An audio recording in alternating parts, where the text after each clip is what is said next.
गुरु है तो भरोसा है। एक ऐसे गुरु पर आज हम चर्चा करने जा रहे हैं जो वक्री अवस्था पर हो जाएंगे ठीक 9 अक्टूबर से लेकर 4 फरवरी सन 2025 तक। आपके अपने वृश्चिक राशि के अनुसार ये आपके योग कारक ग्रह तो बनते ही हैं, साथ ही साथ ये सप्तम भाव पर प्रभावी स्थिति पर उत्पन्न अवस्था पर रहेंगे। कई वीडियो आपने देखा होगा इस गुरु के वक्री अवस्था को लेकर। सबने अपने अपने ज्ञानानुसार आपको लाभान्वित किया होगा। हम अपने अनुभवों के आधार पर कुछ विशेष बातें आप तक पहुंचाने जा रहे हैं, आप तक साझा करने जा रहे हैं। जानते हैं गुरु के इस प्रभाव को। अब मोहे भा भरोस हनुमंता, बिन हरि कृपा मिला ही नहीं संता। विभीषण के द्वार पर हनुमान जी महाराज का आगमन होता है। विभीषण को ये देखकर ऐसी अनुभूति होती है कि साक्षात हनुमान जी आए हैं, श्री राम के भक्त आए हैं, अब मुझे श्री राम मिल जाएंगे, प्राप्त हो जाएंगे, अर्थात मेरा भाग्य संवर जाएगा। और ठीक इसी प्रकार आज भाग्य के कारक माने जाने वाले देवगुरु बृहस्पति, ईश्वर का पर्याय माने जाने वाले देवगुरु बृहस्पति, इनके अंदर चेष्टा बल की वृद्धि हो गई है। माना जाता है जब कोई ग्रह वक्री अवस्था में आते हैं उनके अंदर वो चेष्टा बढ़ जाती है, अर्थात पॉजिटिव कोई फल प्रदान करेंगे तो वो भी 3 गुना, और यदि कोई नेगेटिव फल प्रदान करेंगे तो वो भी 3 गुना प्राप्त होगा हमें।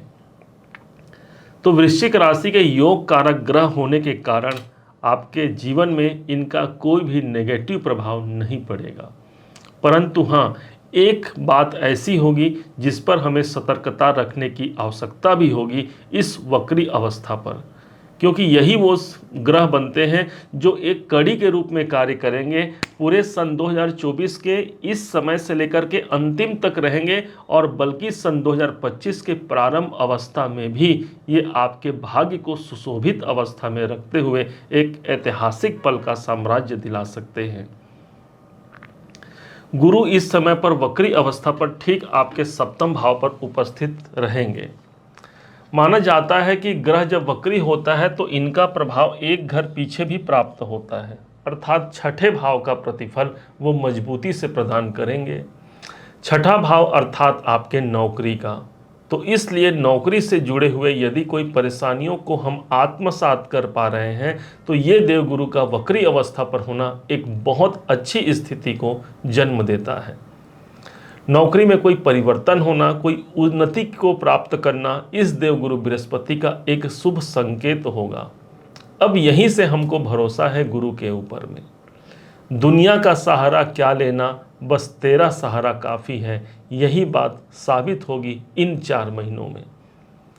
चूँकि छठा भाव आपके शत्रुओं का होता है, गुरु जैसे ग्रहों का वक्री प्रभाव आ जाना, अर्थात हमारे शत्रुओं से हम परेशान हैं, कोई कोर्ट केस संबंधी काम चल रहा है, उसको लेकर के लंबित हो रहा है काम, तो देवगुरु बृहस्पति उसे सॉल्व करेंगे। छठा घर हमारे रोग का होता है, कोई स्वास्थ्य में परेशानी है, उस परेशानियों से मुक्ति दिला पाते हैं देवगुरु बृहस्पति। अब इसी समय पर गुरु के पास 3 दृष्टियां मौजूद होती हैं, और तीनों दृष्टियों के आधार पर कुछ विशेष परिवर्तनीय योग भी ये प्रदान कराएंगे। जैसे कि गुरु की जो पहली दृष्टि है वो 5वीं दृष्टि पड़ती है, 1 2 3 4 5, और इस हिसाब से 5वीं दृष्टि 11वें घर पर प्राप्त हुआ। 11वां घर आपके लाभ का होता है, आपकी कामनाओं की इच्छा की पूर्ति का स्थान होता है, सप्तम भाव से देख रहे हैं, इसलिए कोई कामनाएं हैं, कोई इच्छा है, वो इस समय पर हमारे ईश्वरीय कृपा से, हमारे गुरुवर के कृपा से वह पूर्णता की ओर अग्रसित होते हुए नजर जरूर आएगी। एकादश भाव का प्रभावित होना, इसका मतलब लाभ प्रभावी होना, और पंचम दृष्टि को गंगा जल के समान पवित्र दृष्टि मानी गई है ज्योतिष में, और इसी कारण कोई बड़े लाभ का अवसर प्राप्त हो सकता है वृश्चिक राशि के जीवन में। कोई कामनाएं हैं जो बारंबार हमारे प्रयास करने के बावजूद भी हमसे दूर जा रहे हैं, तो यही तो है देवगुरु बृहस्पति का शुभ प्रभाव जो बड़े लाभ के अवसर को प्रदान करा सकता है। चूंकि सप्तम भाव पर ये वक्री है, अर्थात दसम से दसम होने के कारण आपके कर्म क्षेत्र, आपके कैरियर, आपके बिजनेस के लिए एक बहुत अच्छा संजोग यहाँ पर निकल के आएगा, क्योंकि देव गुरु बृहस्पति के अंदर चेष्टा बल की वृद्धि हो गई है। इनकी जो सातवीं दृष्टि है सीधे आपकी अपने राशि वृश्चिक राशि के लगन पर अर्थात शरीर पर पड़ती है। इसलिए स्वास्थ्य में अच्छी निखार का उत्पन्न होना। गुरु स्वयं ज्ञान है, गुरु स्वयं वैभव है, और गुरु ही वो ग्रह है जो हमें ईश्वर के करीब ले जाने वाला है। अर्थात आप इस समय पर सबसे ज़्यादा अपने आप को ईश्वर के निकट पाएंगे। दुनिया से हम हार चुके हैं भगवान, अब आपकी बारी है। आप हमें बचा लें या आप हमें डुबा दें, अब आपकी बारी है। ऐसा जब हम सोच करके ईश्वर के हाथों में अपना भाग दौड़ सौंप जाते हैं तो वो ईश्वर सब कुछ थाम लेते हैं, और शायद यही प्रभाव होगा जो आपके अपने राशि पर देवगुरु बृहस्पति का प्रभाव होगा। एक आत्मबल की वृद्धि होना, एक स्वयं के कॉन्फिडेंस में वृद्धि होना, समाज में एक नई उपलब्धता को प्राप्त कराना, ये सब देवगुरु बृहस्पति का शुभ प्रभाव होगा जो कि आपके अपने लग्न पर प्रभाव दे रहे हैं। इनकी जो नवम दृष्टि होगी वो सीधे पहुंचेगी आपके तीसरे घर पर। तीसरा घर आपके साहस को बढ़ा देगा, पराक्रम को बढ़ा देगा, रिस्क लेने की कैपेबिलिटी आपकी बढ़ जाएगी, जिसके माध्यम से आप किसी कार्य की संपन्नता के लिए आप ज़्यादा प्रयासरत होकर के उसमें संपन्नवान बन सकते हैं। पारिवारिक जिम्मेदारियों का निर्वहन भी आप करते हैं, क्योंकि देवगुरु बृहस्पति आपके द्वितीय भाव के स्वामी हैं। जो हमारे परिवार के जन हम पर जो भरोसा रखे हुए हैं, उन भरोसे को हम कायम रख पाते हैं। गुरु हमारे धनेश हैं, इसलिए आर्थिक प्रगाढ़ता को भी यहाँ पर संपन्न होते हुए आप देख सकते हैं। अगले 4 महीने में किसी कारण से आर्थिक समस्या व्याप्त है, कोई धन का विकल्प निकल के नहीं आ रहा है, या फिर हम इनकम तो प्राप्त कर रहे हैं लेकिन हमारे अपेक्षानुकूल कम प्राप्त हो रही है, तो देवगुरु का वक्रत्व अवस्था पर आना लाभ और साथ में धन की स्थिति की प्रगाढ़ता को ही उपलब्ध कराएगा आपके जीवन में। देवगिरि बृहस्पति के पास एक घर और है जो वो पंचमेश है, और पंचम भाव के स्वामी का वक्री होना। जो लोग प्रेम संबंधों में है, प्रेम में प्रगाढ़ता आएगी। हो सकता है विवाह इत्यादि की कामनाओं को आप तलाश कर रहे हैं, इस समय पर वो विवाह इत्यादि की कामनाएं सिद्ध हों। किसी शुभ जीवन साथी की प्राप्ति इस समय पर हो पाती है। पंचम भाव संतान का होता है, इसलिए संतान से जुड़े हुए समस्याओं का अंत होना। जो लोग संतान प्राप्त करना चाहते हैं तो देवगुरु बृहस्पति अभी वक्री चल रहे हैं, इसलिए संतान की प्राप्ति का भी एक सुंदर संजोग मेरे जीवन में मुझे देखने को प्राप्त होता है। हार गया पापा मैं सब कुछ, अब आपके हाथ में है। अब हे गुरुवर, हे गुरुदेव, हे बृहस्पति देव, अब आप के हाथ में सब कुछ है। आप मुझे तार दें या आप डुबा दें। दुनिया से मैं हारा तो आया तेरे द्वार, यहाँ से मैं जो हारा कहाँ जाऊँगा सरकार। यहाँ से मैं जो हारा कहाँ जाऊँगा सरकार।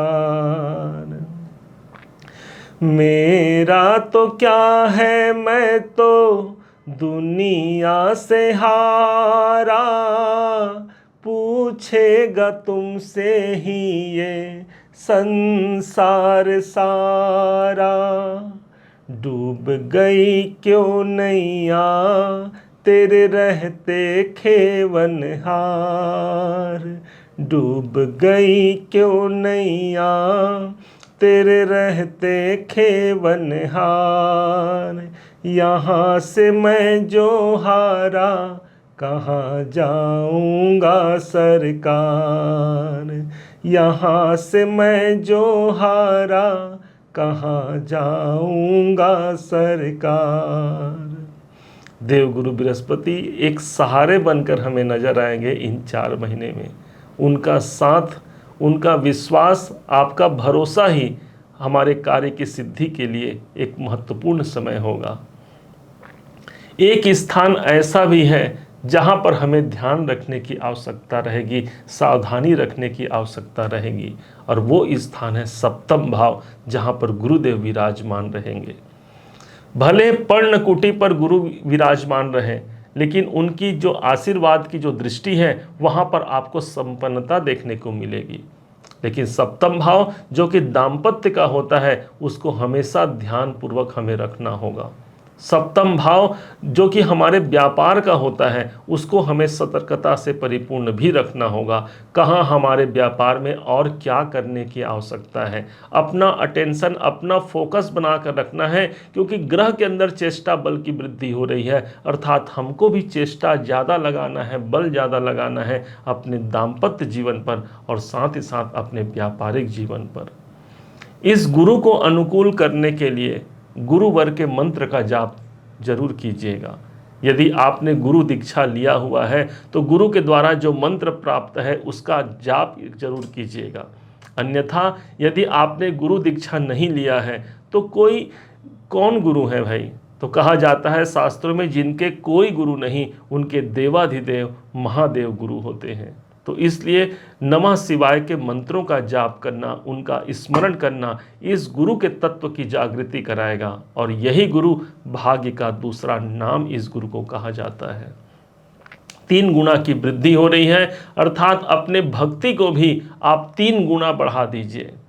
जो जाप, जो पूजन, जो आराधना करते हैं, जो आस्था आपका ईश्वर के प्रति है, उन आस्थाओं के प्रतिफल स्वरूप यही देवगुरु बृहस्पति भाग्य की जागृति करा जाएंगे अगले 4 महीने में, जिनका प्रारंभ हो जाना रहेगा 9 अक्टूबर से।